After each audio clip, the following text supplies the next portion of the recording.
It's question and answer time with Stephen Pope. I'm the founder of My Amazon Guy. These questions come from Quiet Light Brokerage, and it's our pleasure to add back to the community wherever we can to give insightful information to grow your Amazon sales. First question, we got 9 of them to do today. What do you need to start an Amazon FBA business? This is obviously a pretty broad question. Could be broken down into very many different subsections: time commitment, business experience, that kind of stuff. So let's go ahead and answer that one. Basically, you need a product and you need a business model. You need to figure out what kind of product you want to sell and what kind of business model do you want to operate. Are you going for super fast growth? Cool. Many different objectives for that. Are you going for profit? You need to be profitable from day one and you're on a low budget. Very different mentality. So once you've narrowed it down between those two extremes or somewhere in between, then you need to figure out how to go ahead and execute.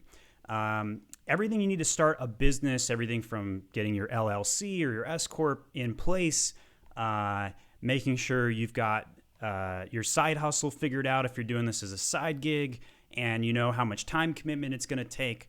But at the end of the day, the core principle is you need to have some sort of product and some sort of business model. Once you have a product chosen, then you need to figure out, okay, is there a market for this? Is this a demand gen product, or is this going to be a product where you go co-opt demand? If it's a demand gen product, that's a really tough bill because you have to bring new customers to the market that may not be there currently.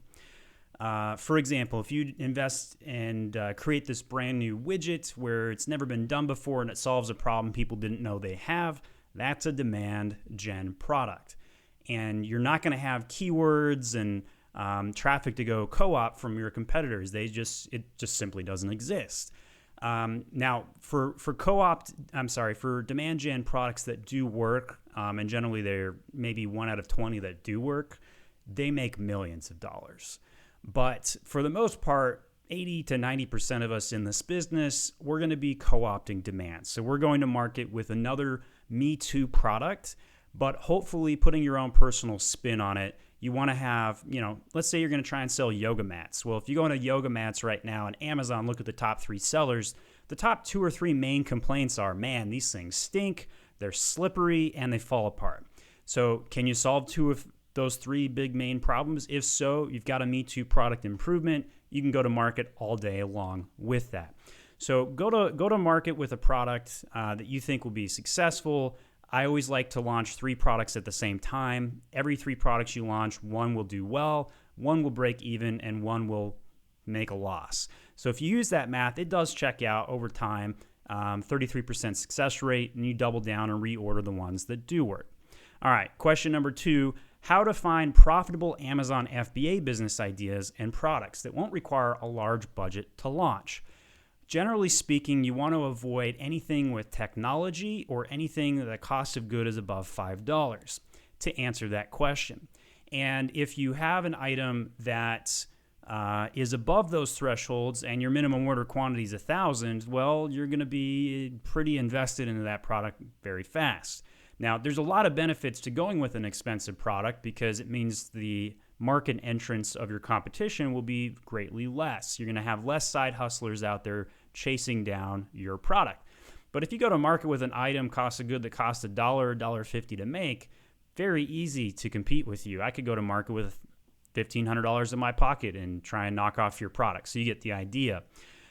So choose your poison on that question. But basically, if you're going to go to market, you could go private label an item, pick it off Alibaba for your first item or 2, and go to market with a couple grand out of pocket. Now, I do recommend that you have some money to invest in advertising, traffic. Go make sure you have a trademark and brand registry in place so you can get A+ content and a bunch of other beneficial things.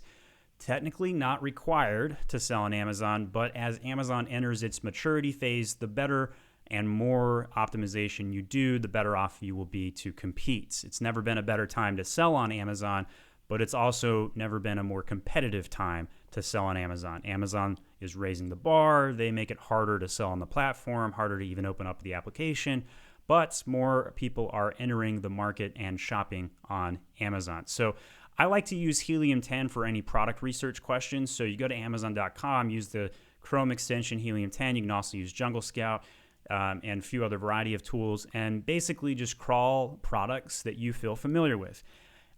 Here's the answer you're not going to hear anywhere else, though. Damn the data, just go with your gut. There's a reason why I say this, and I have to be very careful because if you go with the data all day long, the data is public. Everybody else can follow the data as well. But if you go with your gut, so let's say you're a guy who knows how to build stuff and you sell motorcycle parts and you know how to build this one special part from scratch. Well, if nobody else knows how to do that, you have a niche audience and you're going to be micro-famous. And if you're micro-famous, it's much easier to be the only guy doing it versus a litany of competitors who are also selling the same Me Too product. So I just encourage you to think through what kind of business model you want to have. And if you want to have one where you're the only guy, it behooves you to be product knowledgeable, to be an expert in that space. It will make it so you're faster to profit if you have less competition, and you won't have to spend as much money advertising. So I've seen products that go to market and do 0 ads, and then they're a $30K a month business, and I'm like, what the heck? And I go in and I investigate it, and it's because they're selling something that is in demand but nobody else has. Whether people are stocked out, maybe you're selling webcams during the webcam COVID 2.0 crisis when nobody has a webcam because everybody's working from home remote, whatever it might be. So just figure out where you are on that potential 1 to 10 scale of profit versus growth. Those two things will have a happy friction between each other. Next question, how to allocate your budget. What percentage of your budget should be dedicated to purchasing inventory versus advertising, giveaways, etc.? So there's probably no right or wrong answer to this question. It depends on the product, the category, and a bunch of other variables. But when in doubt, I would keep at least 30% of your potential budget to marketing. So if your cost of goods is $2, then you should probably, if you're going to sell it at $10 or $20, whatever it might be, I would have at least a sizable launch budget dedicated to marketing. Over time, I generally recommend somewhere between 7 and 10% of your gross sales should be spent on ads. 10% if you want to grow, 7% if you just want to maintain your cadence or your sales velocity. So the cost of goods is generally your first expense out of pocket. One of the things that a lot of people forget to do is go buy your competitor products before you go to market. Make sure you budget for that as well. That's a small part of your budget, but one overlooked frequently. Another thing is order samples out of China before you go gung-ho and just, order something for a few grand without an inspection. Maybe you want to look at those samples first. Maybe you want to pay for that inspection. And those inspectors do need instructions on telling them what to look for. So, for example, you sell a glass item. Maybe you want it to pass a 4-foot drop test and verify the packaging is good to ship directly to the consumer. Figure out what you want to do. For risk takers out there, you will get burned, especially when it comes to sourcing and product launches. So it behooves you to go ahead and pay the piper on some of those budgeting constraints to figure out where to go. So, you're going to have an MOQ, minimum order quantity, of around 1,000 units, generally speaking. So times that by your cost of goods, extrapolate where you want to sell your items price at, work the margin backwards from there, allocate 10% to ads, 33% cut to Amazon, and your cost of goods should somewhere between 20 and 50%, and figure out what your profit is that remains. From there, you can extrapolate further and say, what if I took all of my profit and put it all into marketing? How much faster could I grow? And you can play with the numbers from there. All right, so next question, how to get reviews. Are paid programs risky or legit? So this is a moving target right now. It's very difficult to generate reviews on Amazon right now. Amazon's come out with programs like Vine. They've also come out with programs like Early Reviewer, but they're really insufficient for mass production review generation. there has been a lot of abuse with giveaways for product reviews. One of the best pieces of advice I'll give you is don't do any incentivized reviews, and especially don't do a product insert review giveaway. If you do that, you will get caught, you will lose your listing, potentially get suspended or fined by Amazon. So it's a very touchy subject right now. Are paid programs where you can generate reviews still working? Yes, they are. Are they white hat? Probably not. Are they black hat? Not quite yet, but they're probably somewhere in that gray zone. Do I endorse any particular one? I do not. And I think that you have to do your own homework and research on this question. As an agency, we don't actually, at My Amazon Guy, we're not in the business of review generation. It's unfortunately an area where we've had to divorce ourselves because it's become so difficult to manage.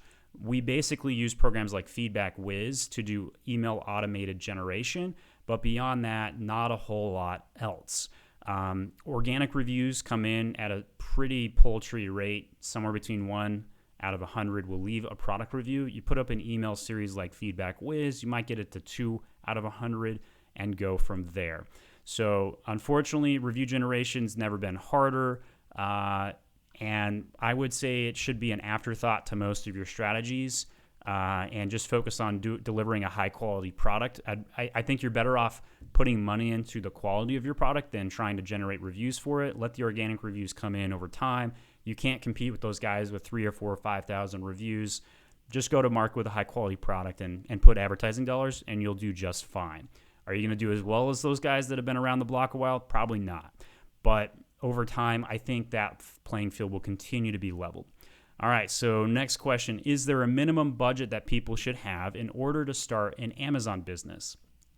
I think $5,000 is probably the right amount. If you can spend $5,000 on an investment and it to fail and deliver $0 back, and you wouldn't lose your shirt, you could still pay rent, and you'd be okay, I think that's the valid number. If you want to go buy a business, I think you're looking at somewhere around $150,000 to $250,000. So if you want to start your own business, $5,000 doesn't sound so bad. That $5,000 is going to be bucketed into your first 2 or 3 items in cost of goods. The rest would go into marketing it. Obviously, the higher your cost of good, the less likely you're going to have a lot of leftover money to spend it on ads. So just something to keep in mind. But the more money that you launch in the first 2-week honeymoon period on Amazon, the better it's going to do to leapfrog other listings on Amazon and gain earned media SEO keyword rankings. So that's why I think it's really nice to have a couple grand in ads in the first 2 weeks of launching a product, and then let the portal sales just kind of fill in the gaps in the meantime. What do I mean by that? Once you've got some investment into the system, let the system continue to reinvest into itself. So you take that $5,000, maybe you turn it into $20,000, and let that $20,000 turn itself into $100,000, and kind of keep going from there. That's how you want it to work. How it actually ends up working is, hey, I invested $5,000, I ran out of money, I need to invest another 20 here, and then hopefully you get a payout 8 to 12 months down the road. So be prepared for reinvesting. And if you don't have at least $5,000 that you could not lose any sleep over, then don't move forward, I think, at the bare minimum. I offer coaching calls at myamazonguy.com where we can coach you in or we can coach you out to help you figure out if it's good business for you. Amazon selling is not a passive income. It is really difficult, and you will either have to pay an expert to help you navigate the barriers, like My Amazon Guy, or you're going to have to go listen to 20 podcasts and 100 videos and train yourself. So if you're in your retirement age and you're not really into spending time learning new technology skills, don't do it. If you are really hungry and you're straight out of college but you don't have the finances and $5,000 would, hurt the bank, don't do it. And figure out if it makes sense for you and your own budget. All right, so next question, recommended resources for learning about Amazon and Fulfilled by Amazon. So here is the challenging question. If you're trying to go it yourself, there's lots of free information out there. We have over 400 videos on every Amazon question you could possibly imagine on our YouTube channel. But that's 400 videos where you're going to have to go through and figure out which one's relevant to you for your just-in-time learning knowledge set. It's very difficult to find qualified resources on any particular question. You could go out and pay for a course for a couple grand or go watch a bunch of videos. But at the end of the day, I would say avoid any resource that says Amazon is passive income and you can be, working from your yacht. Those are the kinds of sources of information I would avoid. And instead, I would listen to sources where they are real, authentic, and they get straight to the point. They don't try and sell you something and they're just like, here's how Amazon works. Take it or leave it. Those are the sources I would recommend. So we've got a podcast called My Amazon Guy where we talk about every Amazon issue you can imagine. YouTube channel with 400 videos. There are many other resources out there, and you will have to navigate them yourself and judge whether they're a good fit for you or they're not. There is so much information out there in the information age, and now it's really just a question of what is relevant and what is qualified information. So, the guys at Quiet Light Brokerage, they've looked at the P&Ls at many of these organizations. They can qualify some of these content sources very easily, but they probably are under NDA and can't share that info. So that becomes a challenge point. So you're just going to have to figure out what resource is saying what and judge it for yourself. It's really not, there's really no immediate bright line beyond what I've stated, unfortunately. So it's just really hard to find good Amazon info. To make this problem worse, Amazon support is not a great resource. They will give you 15 different answers if you file 15 questions that are basically worded the same. And if they are worded the same on the answer, it's a copy-paste answer, which doesn't necessarily give you a clear indication of what actually go do. So it's a very challenging navigational question to figure out what proper resources. You're going to have to pay your tax, as they say, to go learn how to do this one way or another. Either you pay for a qualified resource to come in and give you factual information based on past experience, or you pay it in your own blood, sweat, and tears, and possibly cash, and go make the mistakes yourself. So figure that one out as you see fit. Next question: how to advertise your Amazon FBA business inexpensively? So I think Amazon PPC is getting more expensive, but it's still the bread and butter of how the system works. It's still profitable to do so. If you advertise at a break-even point, then you're going to be profitable on Amazon, because every PPC sale you get, you're going to generate 3 SEO sales, and it's a great resource and opportunity to make that happen. So there are external traffic sources you could go do: Facebook, Google, Pinterest, whatever it might be. The challenge with those is there's no way to track sales back into Amazon to figure out what resource actually delivered any particular ROI. So I generally don't recommend external resources unless it's for a product launch. And then after that, I generally just rely upon Amazon's own advertising system. Amazon's advertising has over 8 different segmented ways you can advertise. Auto campaigns are the easiest to set up day one. Those, you don't even need an expert for those to set up an auto campaign. All the manual campaigns have a lot of segmentation. There's sponsored products, there's sponsored brands, and display ads. There's now video ads. Video ads are very hot right now. If there was one tip I'd give you today that's your major takeaway, is invest in video content. That will go a very long way, and it's pretty inexpensive to do so. Even if you only have still shots and you're just rotating the video down, we've seen those ads work still effectively. Obviously, the better show and tell you do, the more humanization, the lifestyles, those kinds of things, those are also great ways to advertise your FBA business. Invest in photography, invest in assets, creative assets, A+ content. Those are going to pay dividends for months. They're not going to be like, hey, you load your A+ content and your sales go up 500% tomorrow, but they will go up 500% over 6 to 12 months from your A+ content, right? Like it makes a big difference. And your keyword rankings and your indexing will all benefit from inexpensive SEO, earned media investments, but PPC and advertising is still a great place to get started inexpensively for a couple $100. Go test some keywords, see what converts. If you've got an ACoS that is acceptable to your goals, you'll be in good shape. Next question.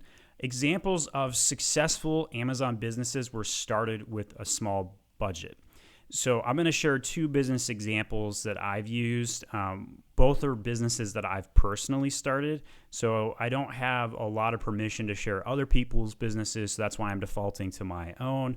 But basically, Momster is my current brand. I side hustle this outside of my agency, primarily just to test things.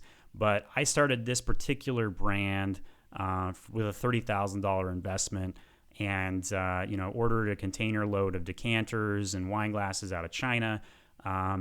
Quite frankly, I don't think that's the way I would do it if I did it again, but that is what I did to get this one off the ground. The nice thing about selling glassware is that a lot of people are afraid of it, so your disadvantage becomes my advantage. I can figure out how to package this safely and get it to the consumer. I invest a lot into creative, so I've got pictures and videos demonstrating the product. These are things that high quality marketing can overcome and help you out on. I've got hundreds of reviews on these listings at this stage, so it'd be really hard to dislodge me. But I am the number one. I have the number one wine glass for funny wine glasses on Amazon. So this is a good example of a business. Now, the reason it worked, though, is because I've been looking at this category for years. I had also started a previous business called Fine Occasion. My business partner at the time, we put in $5,000 each. It was highly effective, did really quite well. This particular business was essentially buying Dollar Tree glassware and throwing on a 60-cent pewter crest that we got out of China, and the business still does quite well. And I'm no longer involved in this business, but basically it's proof that you can take a low-cost item, make it giftable, and become very competitive quickly in the atmosphere. So you take a particular idea, which is, hey, people like personalized gifts, and then you throw a little twist on it. So in this case, it was these pewter crests, and then you've got a niche that's your own, that maybe somebody else doesn't know how to invest in pewter crests, and you've got something that nobody else has, and that allows you to be successful. So that's why both of these businesses were successful, is because we niched ourselves. We found something that nobody else was doing, but did so in a space that was already popular, i.e. a la giftable items. So that's why I think that it's really important that whatever business you start, you're knowledgeable in it, because if you just do it based on data, you're gonna fail. It's not gonna work. All right. So last question on the list is, how does Amazon FBA work? And I think this is an important question to answer. However, it's going to be, there's a lot to learn about it. So in a 2-minute soundbite, this isn't going to be all inclusive, but basically you ship items into Amazon's facility. They hold the items. They then ship those items directly to the consumer. It allows you to get a 2-day Prime badge on your listing, which is the benefit. Their cost to ship the item is quite competitive. So if you take a small item that you can fit in the palm of your hand, $3.50 is generally an average cost to ship that to a consumer. Most people, that might cost $6 or $7 or even $8 to UPS or FedEx it, and Amazon can beat that all day long. It allows you to sell your item at a lower price on Amazon, have 2-day shipping, never touch your product, and not have to deal with returns and a bunch of other hassles that Amazon solves for you. So I think it's a really great program. Amazon's FBA system, though, is half the economy right now, and so it's vulnerable. And if too many people send all their stuff into FBA, it's going to run out of space. So I think in this day and age, it behooves you to have your own warehouse. If you don't own your own building, at least have a 3PL where you've got some stock at. That way, if something goes wrong at FBA, maybe their shipping time frames are super long, or they're running out of space, you can't ship enough in, you're going to stock out, have a backup option for merchant fulfilled. But FBA as a platform will allow you to scale your businesses in ways that you don't have to focus on the logistics as much, and you can focus on the operations of product sourcing, or go focus on the marketing or the finance, and it's basically a way to outsource your logistics. And I think it's a great program. A lot of people are like, oh, I don't like making Amazon a 33% partner. That's a 15% referral fee, 10% for ads, and the rest usually makes up logistics and storage costs and shipping and all that good stuff. But I think it's a bargain. It's the fastest wealth transfer in the nation we've ever seen or had access to today, even in 2020, going into 2021. So I think it's a great time to be on Amazon, but I also like to stress simultaneously that it's not passive income and it's very difficult. There are constraints in working with FBA. They want to have what's called an index performance number, where if you don't sell enough of your inventory that you ship into Amazon, they will penalize you for it. They'll charge you storage fees.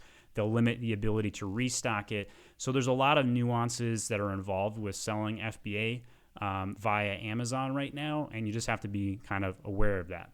When in doubt, diversify your portfolio, diversify your products, diversify your marketplaces, as well as where you store your inventory, because if one thing breaks, then you're not beholden to it and your whole business model doesn't crumble. So if you're a single SKU business and that single SKU gets yanked on Amazon, for example, you're not going to shed some tears because your business is just totally gone.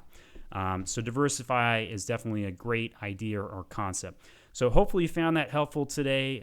Again, my name is Stephen Pope. I'm the founder of My Amazon Guy. If you have any questions for me or want further insights or help, you can go to myamazonguy.com. Thanks so much, and shout out to Quiet Light Brokerage for their list of questions today. Very great questions. We really appreciate it.